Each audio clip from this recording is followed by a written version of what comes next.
Today we're going to be doing an Inside Out 2 movie review. We have Trey with us as a special guest. Yo, what's going on, y'all?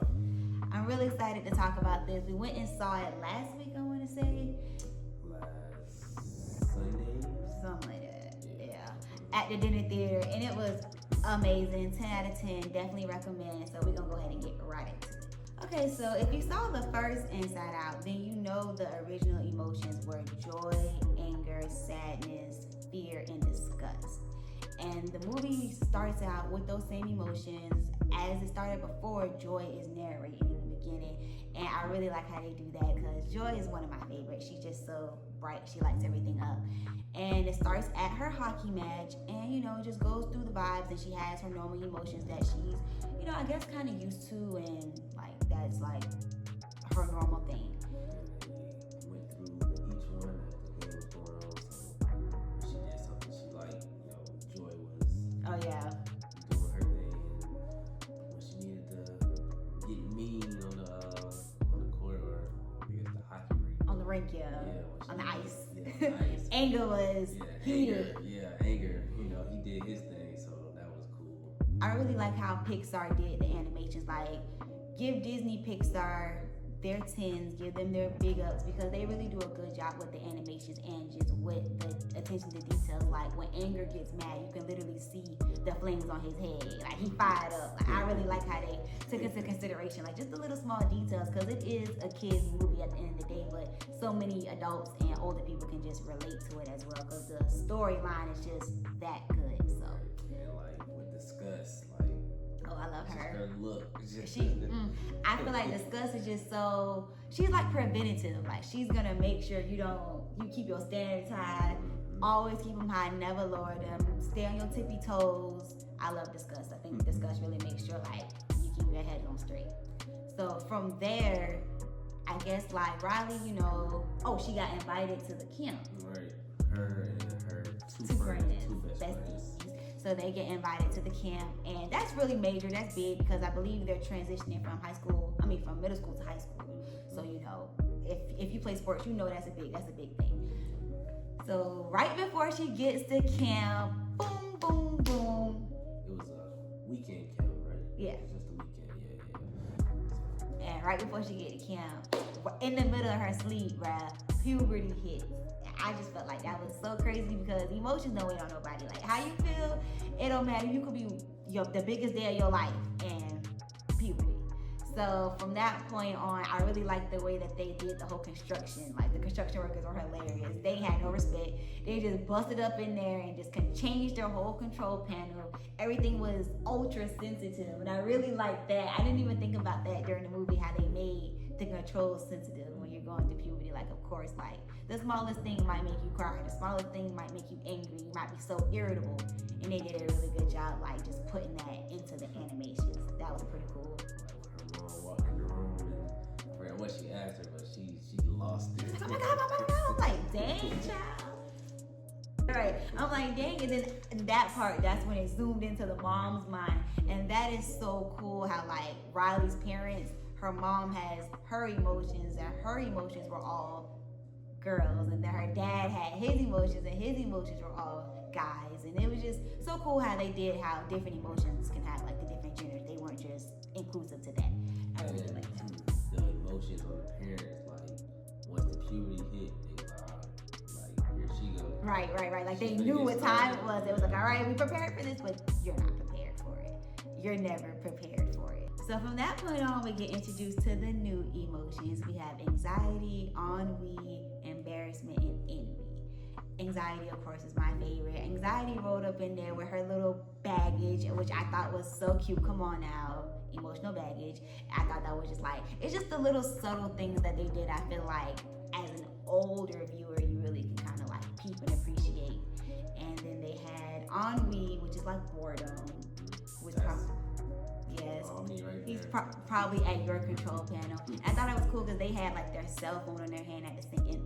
They had their cell phone in their hand like the whole time, and that's kind of like modern day kids. Like, they always got them tablets or them phones in their hands instead of being outside. But cell phone in the hand, just laid back, not a care in the world, just not motivated, no sense of urgency. Whatever. But it could come off as kind of passive, or it can come off as yeah, and even you might not be like that.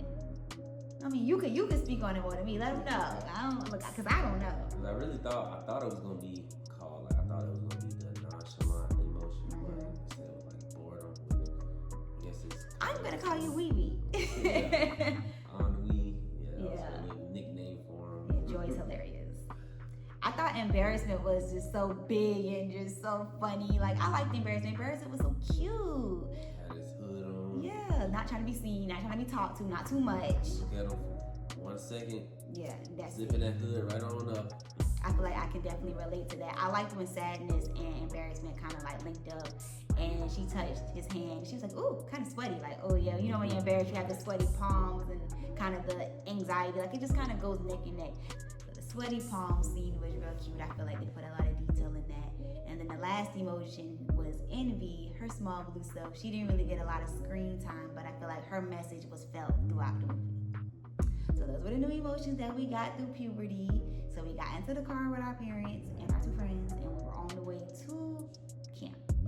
So on the way to camp, Riley's friends dropped that bomb on her. Yeah, they said that they won't be, going to the same school as her. So whatever they do this weekend, that'll probably be like the last time they're on the same team, like for hockey and stuff like that. So she was real upset about that. She didn't show it at first. She had to hold back sadness, or they had to hold back sadness. Yeah, definitely the sadness, yeah. She was ready to pop out for real. But it's really cool how they showed that, like, on the outside and the inside. Because on the outside, you could see how upset she was by how she was trying to pretend she wasn't, and just seeing how, like, in the mind, how that kind of, like, works, the visual representation of it. I really like that part. But I think that goes to the point of how important it is to just be vulnerable, especially with the people that you care about and you love, because a lot of what goes on after this could have been avoided had she would have just been upfront with how she felt. Right. So once they got to the camp, they showed a girl named Val. Yeah. She was a senior, right? Yeah. And like as a freshman or incoming freshman, she made the team, and like she was like basically doing what they trying to do. Yeah. So they've like looked up to her, as one would, as one should. And they idolized her, which can be kind of dangerous because you don't want to idolize somebody to the point where you're trying to mimic and become them. You don't want to lose your sense of self. Which, speaking of sense of self, that's kind of where like the plot thickens in the movie. Anxiety being anxiety, trying to be perfect. You see perfectionism in the movie all throughout. And she takes Riley's sense of self, treat her like, her core, who she is, and basically puts it down the chute and suppresses it, and Joy loses her freaking mind. So they're like, we gotta go get Riley's sense of self, we gotta make her who she is. And anxiety's whole thing was, we have to make Riley who she needs to be. Right. So they were just basically at a war, a conflict as to who Riley should be or who Riley needs to be, rather just embracing who she already is. So I think that's really the main plot of the movie, just like them figuring out who Riley is and understanding that anxiety is kind of just like taking over a little too far. You see different scenes where Riley is hanging out with Val and the other girls, and she's like acting like she doesn't like the boy band that she loves, and her friends walk up, they're like, what are you talking about? You were just at the concert. Yeah, exposed her. Their front row. Right in 4K, like, girl, that was you. And I just thought that part was funny because real directioner over here. Now, Horn Harry Styles fans, where you at? That's me, and I'm not ashamed. Like, people are trying to make you feel ashamed, and that's where I feel like your inner, they're showing you in the movie like your inner child is important. And I think that shift from middle school to high school really is one of those phases in life where it's kind of crazy. You go from, wearing like anime and having like freaking book bags with cartoons on it and watching SpongeBob with your friends and doing like real childish stuff, if you will, and then going to high school, you got to put on this whole hard persona, like you got to be grown, you got to be adultish, and it's kind of depressing because you want to fit in and you don't want to be that person that gets left behind, but you kind of don't want to let that stuff go either, man. Right. So it kind of sucks because I lived that, but never was ashamed of to be a One Directioner, still to this day. 2024, where you at? For real, y'all. But so yeah, that was one scene. Another scene was like when Riley went into the coach's office to look inside the book just to see like how she felt about her. And then when she found out that coach wrote down that she wasn't ready, that kicked anxiety into freaking overdrive. And that's when she had like everybody trying to come up with different scenarios, and all of those scenarios were negative. And we can do that sometimes. We can really just put ourselves in, I don't know, just start overthinking, and you think about all the negative possibilities, but when you think about those negative possibilities, you have to also take into account all the positive ones. So that's where Joy stepped in, and they were kind of at that. Or it was kind of funny. She was like, "Joy, I see you," and I thought that was real cute. It was just funny how they really just animated it, because that's really how it be. So that was cool. Then whenever they got back, all the emotions. Oh, well, let's backtrack, y'all. First of all, they sent Sadness back first, which I think is so cute. Because if you remember the first movie, Sadness was really the unsung hero in that movie. And in this movie, it's really Sadness and embarrassment coming to the rescue. And it's kind of those emotions that you don't necessarily like, or you don't necessarily think are good emotions, but they come into the rescue, and they really came together. I thought that was cute. They was the perfect ones for this They definitely was. And Sadness was like, "Come on, you gotta help me." And embarrassment, like, it took everything in them to be brave. It really showed like how embarrassment and bravery go hand in hand. So that was real cute, because Riley needed you, okay? Riley needed you.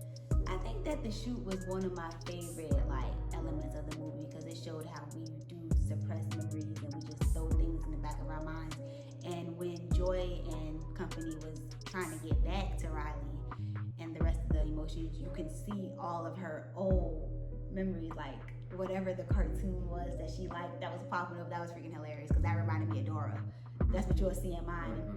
Dora asking you to respond, you not saying nothing but staring at her. Like, I thought that was funny. And then down there you see her biggest darkest secret, which I thought was also cute. Like, just little small things that they didn't forget to incorporate into the movie. I really did appreciate that. But everybody deal with it like one way or another. Like, you have these emotions. Even if you want to act like you don't, you have them. So I think that it's real cute, especially for kids who try to act hard or try to pretend like they don't have certain emotions. It's just another way to showcase them and show you, even as an adult, that you have these emotions. We all have these emotions, and it's normal. So we get to the end of the movie, or kind of like, ending or whatever. Right, final act. And probably my favorite part, definitely my favorite part, when the anxiety attack happens. The most iconic part of the movie by far. The anxiety attack is so real, y'all. I didn't cry, but your girl shed a tear, for real. Like, cause it was just, I literally was looking at my life on the screen. Like, anxiety is so real. I am such an anxious person, and you can see it inside the brain and in real life. So on the outside, I really like the fact that they showed grounding. Like, they showed the grounding technique. If you're feeling really anxious, have an anxiety attack or a panic attack, you try to feel around you, try to make yourself present, you try to control your breath work, you try to just look at something that you're familiar with. And in Riley's case, it was her friends, just to bring you back to that soft, calm place. And in her mind, you could see how anxiety was literally frozen. And everything was going on around her, but you're literally froze, like you can't do nothing, you just feel stuck. Like a whole glitch. Yep, literally. And it's kind of like the whole movie, she's kind of made out to be the villain in a way, but she really just wanted the best. Right, she wanted to protect her. Exactly. Trying to do a little too much. Exactly. And your anxiety is trying to be your friend, but she's kind of like that overprotective friend, or that overprotective parent that don't know when to let you spread your wings. Right. That's kind of what anxiety was definitely giving. But in the end, her intentions were pure, for sure. So I really just like the whole scene, because everybody's trying to get Riley's sense of self back to what it was. But in the end, you see how both parties were wrong. Anxiety side and Joy's side, you had to let it all be one. A little bit of everything. Yes, you need the anxiety, you need the joy, you need the sadness, you need the embarrassment, the envy, the fear, the disgust. You need everything that's gonna make you, all her senses of self. The boy bands that she liked, her fears, like everything to make her, you know? feel like she started to kind of literally lose herself. And when you're not your authentic self, you see where that can lead you. You know, trying to follow people, trying to follow crowds, and trying to make first impressions not real. You know, she had this girl thinking she was from Minnesota. Yeah, what was it? Was she from Minnesota? No, she's from Michigan. Yeah. Or no, I think she was from Michigan. Yeah. But she was saying Michigan. Yeah. See, they got me messed up. I'm like, dang, Riley, let this girl know where you from, speak up. But you just want to fit in so bad that you just don't say anything. And I think that's crazy. Right. But it really goes to show you that anxiety, if she's left in charge, you might spin things out of looping. So you have to really just stay grounded, and you really just have to let your other emotions play a part in it as well. Take a step back. Literally, and just breathe. Because Lord knows, I and a lot of people could learn a lot from this movie, and it just was so real.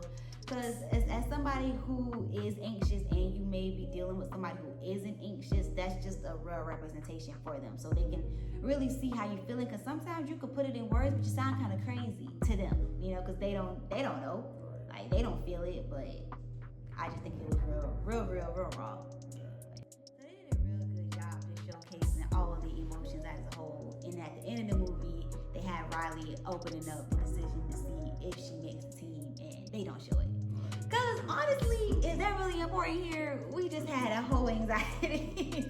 We just got some emotional intelligence, baby. That don't even matter, but maybe next time. So if there were to be, go ahead. Yeah, like maybe for the next movie. Right, and if there were to be an Inside Out 3, what would you want it to look like? Like, what would be your plot? Plot, I don't really care about the plot. Like, I know they gonna do their big one regardless. But like for emotion wise, like I wanna see like maybe a nonchalant emotion, or what was the one you said? Grief. Y'all, grief would be a good one. I don't know if that would like tie in with sadness. I feel like it's a different level for sure. Yeah, so It's a different level for sure.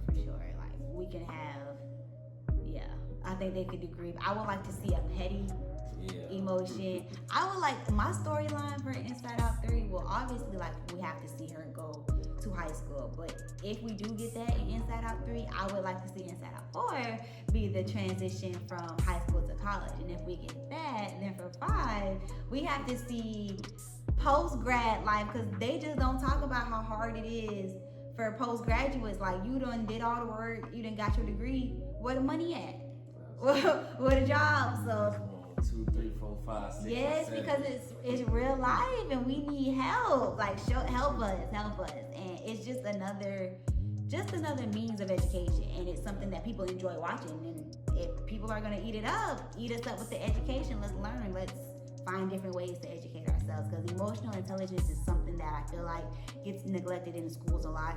You don't find that in the curriculum. Right. You know what I'm saying? All you see is scholastic stuff. You don't really think about the emotional intelligence, because I feel like a lot of people think that you learn that solely at home, and you should definitely learn it at home as well. But I feel like it should also be articulated in school, because you're at school a lot as well, and you have to know how to deal with classmates and just rejection and teachers, and just you're not always going to get what you want. So that's important.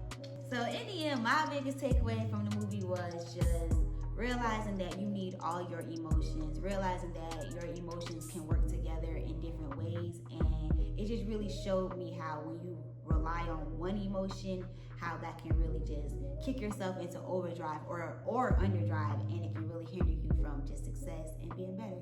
So that was probably my biggest takeaway from the movie. Yeah, like all your emotions gotta work together, you know. One band, one sound. Right.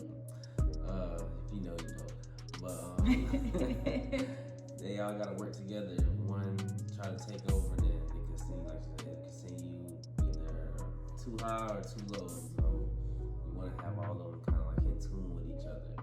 But overall, I think it was a great movie. Like, I really enjoyed it. 10 out of 10. Yeah. I give it a 10 out of 10. Definitely recommend. If you haven't seen it, what are you doing?